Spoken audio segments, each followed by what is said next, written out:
ओम श्री सिद्धभैरवाय नमः. बघा, 6 शास्त्र 18 पुराण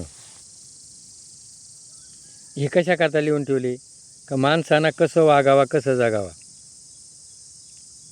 आता या सगळ्या 6 शास्त्राचा जर अभ्यास केला करता करता शेष आहे ना, शेषनागाच्या जिभा दुभंग झाल्या.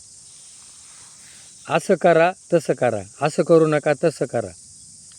आता शास्त्रात काय सांगितलेले, परधर्म भयावह, दुसऱ्या धर्माची जातीची बायको करणं वाईट आहे. झालं.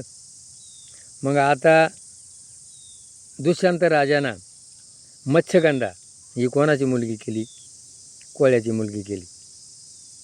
आणि तिच्या पोटी मग पुढं महाभारत, धृतराष्ट्र, पंडू हे तयार झाले. आता व्यासानं तिला मत्स्यगंधेच्या सुनांना भोग दिला आणि त्यांच्या पोटी कोण झाले? धृतराष्ट्र, पंडू, विदुर. आता कृष्णानं कोणाची बायको केली? जांबुवंती केली. मग आता पुढच्या लोकांनी काय करायचं? असं केलं ना, इकडे काय सांगतं इकडे काय सांगतं त्याने असं केलेले.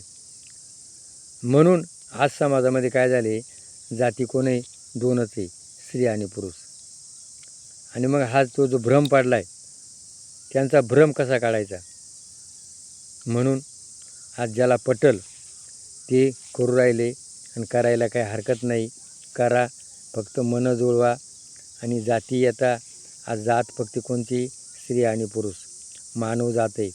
एकमेकावर प्रेम करा, एकमेकाला जगा आणि जगू द्या. या जातीमेतीचं हे भांडण आहे ना, हे सगळं बाजूला ठेवा. जात कोणी माणूस जात आहे.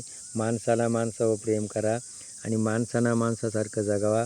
हीच आपल्या संस्कृती आपल्याला उभी करायची. जय भैरवनाथ.